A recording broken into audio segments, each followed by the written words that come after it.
In the last part of this introduction to photography, I want to talk about some common mistakes that beginning photographers run up against, just to kind of let you know that everybody starts with some problems, and that's part of the class. Is every time you take a picture, it's not going to be the perfect picture that you desire, but it may present to you an opportunity to learn something on how to make the picture better. So when we had talked about simple pictures are best, um, this is an example of a busy background. This is an example of a picture that has so many centers of interest that the viewer can't decide what's the most important thing, and so they're doomed to kind of keep going around and around, and they get frustrated um, and say, well, I don't even want to look at it anymore. So too busy of a background is not a good thing.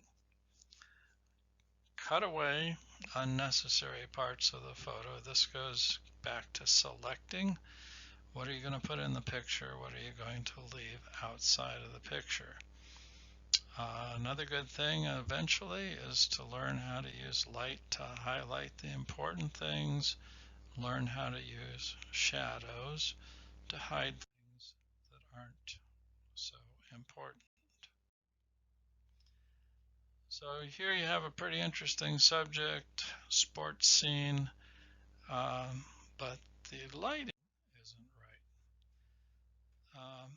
Again, if you're a point and shoot photographer and you say to yourself, I want a picture of this athlete, just grab your camera and point and click, but you don't come up with a prize-winning photograph.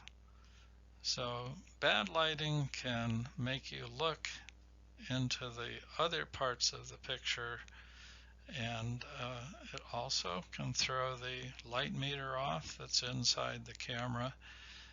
And when that happens, the wrong part of the picture is in perfect exposure, and the part that you wanted to feature is not in good exposure, so it's either too light or too dark. And this is an example of a backlight picture. I told you that they can be very difficult to work with. This is a picture where you might even have to turn the flash on your camera on, even though it's bright outside. You're photographing the shadow side of a person, and if you do what's called fill flash, F-I-L-L, you're filling in the shadow with light, but you have to be careful. You can't use too much light. It gets too strong and then it looks very artificial. Occasionally a camera will be set up for taking pictures indoors, and when you move it to an outdoor setting, all of a sudden the color cast is all wrong. So we're going to be studying a little bit about the temperatures of light, and your camera is very good at picking up little things that the human eye kind of glosses over, and the human eye and the human brain makes corrections for. Well, the camera isn't that advanced yet, so sometimes the camera, if it's not set quite right, is going to create pictures that have bad color renditions in them. I'm sure that there's a lot of green in this picture, but it's such a blue cast that you can't see it.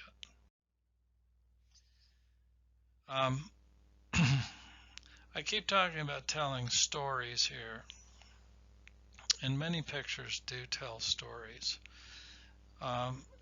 If the story that you're trying to tell is masked in such a way that even the most aware and studious viewer can't unravel it, and yet in your mind it's very clear.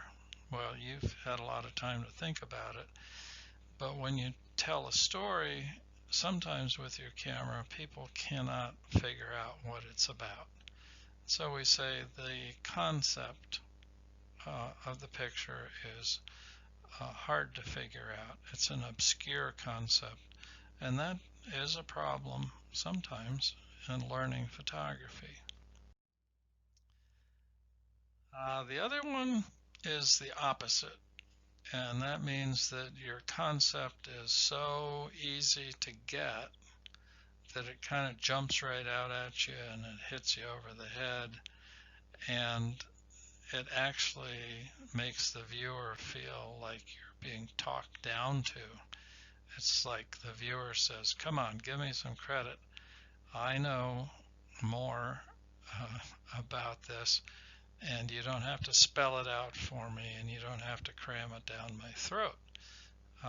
You know, certain types of advertising where they are trying to jump off the wall and hit the viewers in the face, they like the blatant concept, but an art photographer is trying to be more subtle, trying to tell a story which has a little mystery in it, doesn't want to answer every question, but lets the viewer ponder what it could be about.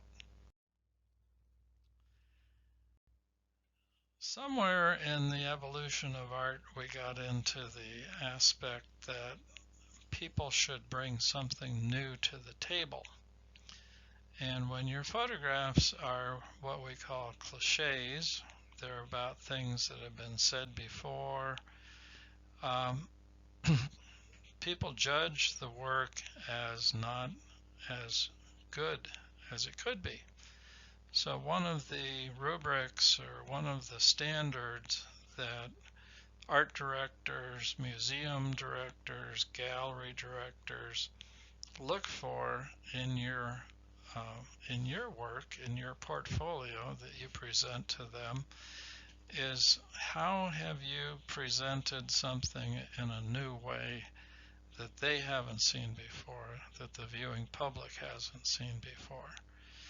So it doesn't hurt to take a flower picture just because flowers are beautiful, but if you try and take a portfolio of flower pictures to an art gallery, they might say, technically these are beautiful pictures, but I can't give you wall space for them because they've been seen before. Other photographers have done it. That should be a challenge to you, and you should say to yourself, well, I still like flowers, but how can I photograph them in an original fashion? And finally, a good photograph, like a poem, it should be a playground for the mind. It should be a place that expands your understanding of the world and how things are. And it doesn't have to be any one message. A photograph can mean different things to different people, but it should be an enjoyable experience.